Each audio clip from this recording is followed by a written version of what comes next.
17 kabanata. Pagkaraan ng 6 na araw, isinama ni Jesus si Pedro at ang magkapatid na Santiago at Juan at sila'y umakyat sa isang mataas na bundok. Habang sila'y naroroon, nakita nilang nagbagong anyo si Jesus. Nagliwanag na parang araw ang kanyang muka at pumuting parang busilak ang kanyang damit. Nakita na lamang ng 3 alagad sina Moises at Elias na nakikipag-usap kay Jesus. Kaya't sinabi ni Pedro kay Jesus, Panginoon, mabutit naririto tayo. Kung ibig ninyo, gagawa ako ng 3 kubol. Isa para sa inyo, isa para kay Moises, at isa para kay Elias.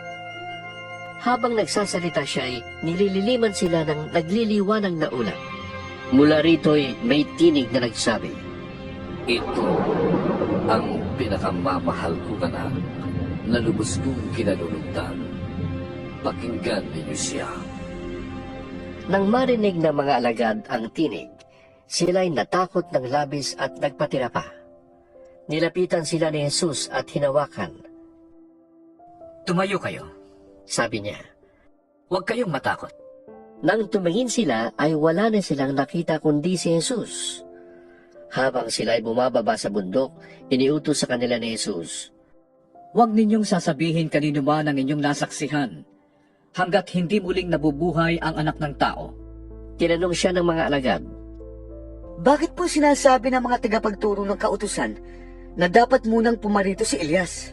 Sumagot siya, Paparito nga si Elias upang ihanda ang lahat ng bagay. At sinasabi ko sa inyo, pumarito na si Elias, ngunit hindi siya nakilala ng mga tao. At ginawa nila kay Elias ang gusto nila. At tulad ng ginawa sa kanya, pahihirapan din nila ang anak ng tao. Naunawaan ng mga alagad na si Juan na tagapagbautismo ang tinutukoy niya. Pagbabalik nila'y may dinatnan silang maraming tao. Lumapit kay Jesus ang isang lalaki, lumuhod sa harap niya at ang sabi, Ginoo, mahabag po kayo sa anak ko. Siya po'y may epilepsya at lubang nahihirapan kung sinusumpong. Madalas po siyang mabuwala sa apoy o kaya mahulog sa tubig. Dinala ko po siya sa inyong mga alagad, ngunit siya hindi nila mapagaling. Sumagot si Jesus, Mga taong napakasama at walang pananampalataya. Hanggang kailan ako dapat manatiling kasama ninyo?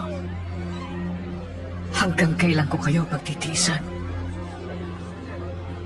Dalhin ninyo rito ang bata. Inutusan ni Jesus ang demonyo na lumabas sa bata at ang bata'y gumaling agad. Pagkatapos, lumapit ang mga alagad at tinanong si Jesus ng walang ibang nakakarinig. Bakit po hindi namin mapalayas ang demonyo? Sumagot siya, Dahil sa maliit ang inyong pananampalataya, sinasabi ko sa inyo kung maging katulad man lamang ng maliit na buto ng mustasa ang inyong pananalig sa Diyos, masasabi ninyo sa bundok na ito, lumipat ka roon, at ito'y lilipat nga. Walang bagay na hindi ninyo magagawa. Nang magkatipon sa Galilea ang mga alagad, sinabi sa kanila ni Jesus, Ang anak ng tao ay pagtataksilan at papatayin. Ngunit muling mabubuhay sa 3 araw. at sila'y lubhang nalungkot. Pagdating nila sa Capernaum, lumapit kay Pedro ang mga maniningil ng buwis para sa templo. Nagbabayad ba ng buwis para sa templo ang inyong guro? Tanong nila. Opo, Sagot ni Pedro, at nang pumasok siya sa bahay, tinanong siya ni Jesus, Ano sa palagay mo, Simon? Sino ang dapat magbayad ng buwis sa hari ng isang bansa? Ang mga mamamayan ba o ang mga dayuhan? Ang mga dayuhan po? Tugon ni Pedro. Sinabi ni Jesus, Kung gayon, hindi dapat magbayad ang mga mamamayan. Gayunman, para wala silang masabi sa atin, pumunta ka sa lawa at mamingwit ka. Kunin mo ang unang isdang mahuli mo. Ibuka mo ang bibig niyon at may makikita kang isang salabing pilak. Kunin mo yon at ibayad mo para sa buwis nating dalawa. 18 kabanata. Nang mga sandaling iyon, lumapit kay Jesus ang mga alagad at nagtanong. Sino pong pinakadakila sa kaharian ng langit? Tumawag si Jesus ng isang bata, pinatayo sa harap nila at sinabi, Tandaan niyo ito, kapag hindi kayo nagbago at naging katulad ng mga bata, hindi kayo mabibilang sa mga pinaghaharian ng Diyos. Ang sino mang nagpapakababa na gaya ng batang ito, ay siyang pinakadakila sa mga pinaghaharian ng Diyos. Ang sino mang tumatanggap sa isang batang katulad nito alang-alang sa akin, ay ako ang tinatanggap. Mas mabuti pa sa isang tao ang siya'y talian sa leeg ng isang malaking gilingang bato at ihulog sa kailaliman ng dagat, kaysa siya'y maging sanhi ng pagkakasala ng isa sa maliliit na ito na nananalig sa akin. Kabag-habagang daigdig sa dami ng mga tuksong nagiging sanhi ng pagkakasala. Hindi nga may iwasan ang pagdating ng tukso. Ngunit kakilakilabot ang sasapitin ng taong pinanggagalingan ito. Kung ang iyong kamay o paa ang nagiging sanhi ng iyong pagkakasala, putulin mo yon at itapon. Mas mabuti pa ang makapasok ka sa langit na putol ang isang kamay o paa, kaysa may dalawa kang kamay o paa at itapon ka sa apoy na hindi namamatay. Kung ang mata mo naman ang siyang nagiging sanhi ng iyong pagkakasala, dukitin mo yon at itapon. Mas mabuti pa ang mapunta ka sa langit na bulag ang isang mata, kaysa may dalawang mata kang itapon sa apoy ng impyerno. Pakaingatan ninyong huwag hamakin ang isa sa maliliit na ito. Sinasabi ko sa inyo, ang kanilang mga anghel ay laging nasa harap ng aking amang nasa langit. Ano sa akala ninyo ang gagawin ng isang taong may 100 tupa kung nawala ang isa sa mga yon? Hindi ba niya iiwan ang 99 sa bundok upang hanapin ang naligaw? Sinasabi ko sa inyo, kapag ito'y kanyang natagpuan, higit niyang ikinagagalak ang isang ito kaysa 99 na hindi naligaw. Gayon din naman, ayaw ng inyong amang nasa langit na mapahamak ang isa sa maliliit na ito. Kung magkasala sa iyo ang kapatid mo, puntahan mo siya at kausapin ang sarili na tungkol sa kanyang kamalian. Kapag nakinig siya sa iyo, naibalik mo sa dati ang pagsasamahan ninyong magkapatid. Ngunit kung ayaw niyang makinig sa iyo, magsama ka pa ng 1 o 2 tao upang ang lahat ng pinag-usapan ninyo ay mapatunayan ng 2 o 3 saksi. Kung ayaw niyang makinig sa kanila, sabihin mo sa iglesia ang nangyari. At kung ayaw pa rin niyang makinig sa iglesia, ituring mo siyang parang hentil o isang maniningil ng buwis.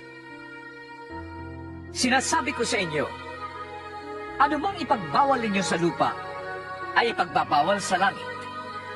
At anumang pahintulutan ninyo sa lupa, ay pahihintulutan sa langit.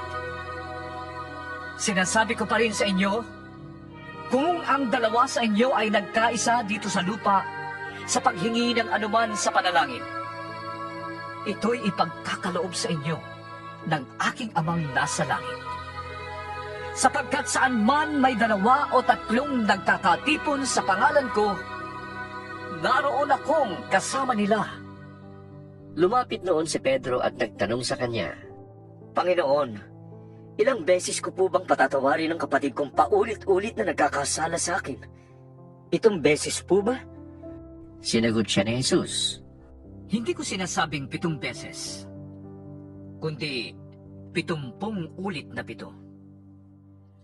Sapagkat ang paghahari ng Diyos ay katulad nito. Ipinasya ng isang haring hingan ng ulat ang kanyang mga tauhan tungkol sa kanilang pamamahala. Unang dinala sa kanya ang aliping may utang na milyon-milyong piso.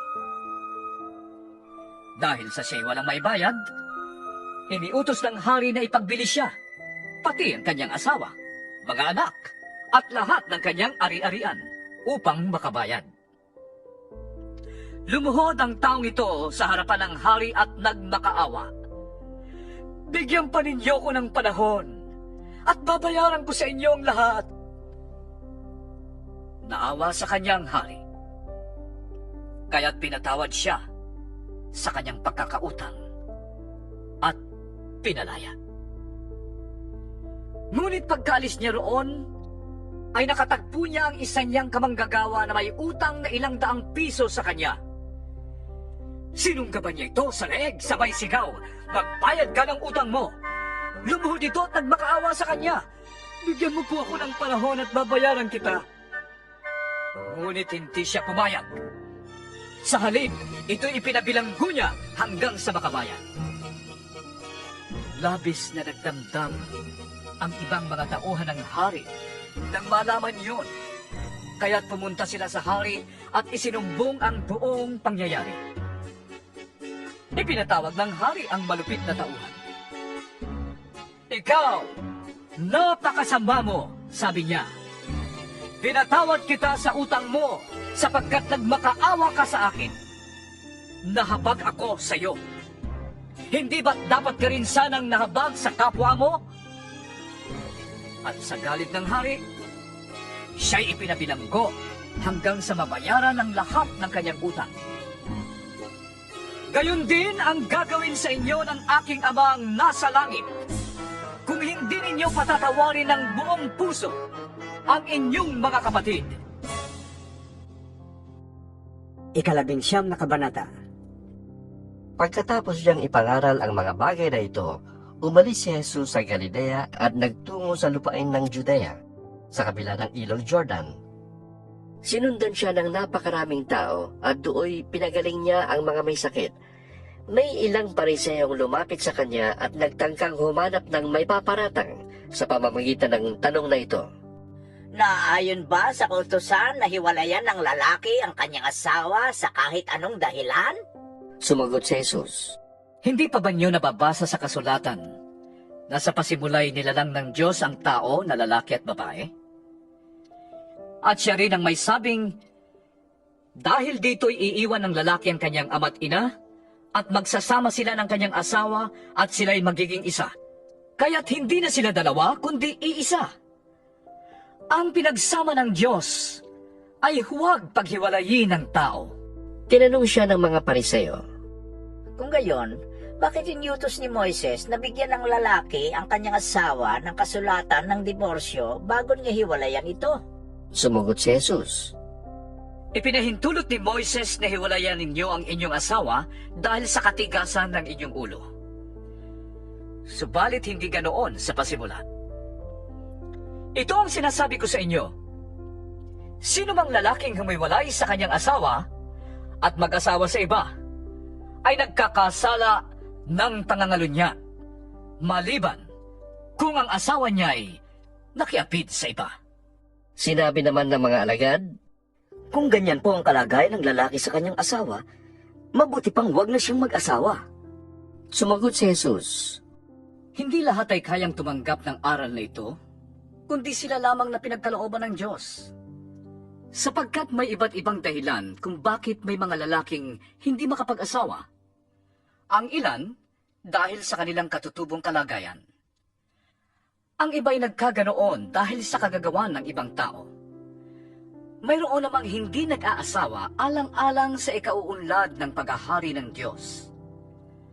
Ang makakatanggap ng mga salitang ito ay siyang gumawa nito. may nagdala ng mga bata kay Jesus upang ipatong niya sa mga ito ang kanyang kamay at sila'y ipanalangin.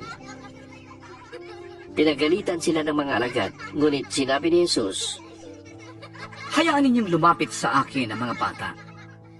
Huwag niyo silang hadlangan, sapagkat sa mga katulad nila, naghahari ang Diyos. Ipinatunghan niya sa mga bata ang kanyang kamay at pagkatapos ay umalis na siya. May isa namang lalaking lumapit kay Jesus at nagtanong, Guro, ano pong kabutihan ang dapat kong gawin upang makamtan ko ang buhay na walang hanggan? Sumagot si Jesus, Bakit mo ako tinatanong kung anong mabuti? Ang Diyos lang ang mabuti. Kung ibig mong magkamit ng buhay na walang hanggan, sundin mo ang mga utos. Alin sa mga yon? tanong niya. Sumagot si Jesus, Huwag kang papatay. Huwag kang mangangalunya. Huwag kang magnanakaw. Huwag kang magiging saksi para sa kasinungalingan. Igalang mo ang iyong ama at ina, at ibigin mo ang iyong kapwa, gaya ng pag-ibig mo sa iyong sarili. Sinabi ng binata, Tinutupad ko na po ang lahat ng yan. Ano pa po ang dapat kong gawin? sumagot si Jesus. Kung ibig mong maging ganap, ipagbili mo ang lahat ng iyong ari-arian at ipamahagi sa mga dukha ang pinagbilhan at magkakaroon ka ng kayamanan sa langit. Pagkatapos, bumalik ka at sumunod ka sa akin. Pagkarinig nito, malungkot na umalis ang binata sapagkat siya ay napakayaman. Sinabi ni Jesus sa kanyang mga alagad, Sinasabi ko sa inyo, napakahirap sa mayayaman ang mapabilang sa mga pinaghaharian ng Diyos. At sinasabi ko pa rin, mas madali pang makadaan sa butas ng karayom ang isang kamelyo kaysa mapabilang sa mga pinaghaharian ng Diyos ang isang mayaman. Nagtaka ang mga alagad nang marinig ito kaya't naitanong nila, Kung gayon, sino po ang maliligtas? tiningnan sila ni Jesus at sinabi, Hindi ito magagawa ng tao. Ngunit, magagawa ng Diyos ang lahat ng bagay. Nagsalita naman si Pedro. Tingnan po ninyo. Iniwan namin ang lahat at kami sumunod sa inyo. Ano po naman ang para sa amin? Sinabi sa kanila ni Jesus, Tandaan ninyo ito. Kapag nagahari na ang anak ng tao sa kanyang maringal na trono sa bagong daigdig, kayong sumunod sa akin ay uupo din sa 12 trono upang mamuno sa 12 lipi ng Israel. Kapag iniwan ni Numan ang kanyang tahanan, mga kapatid na lalaki at babae, ama, ina, mga anak, o mga lupain alang-alang sa akin, ay tatanggap siya ng 100 ibayo at pagkakalooban ng buhay na walang hanggan. Ngunit maraming nauuna na magiging huli at maraming nahuhuli na mauuna.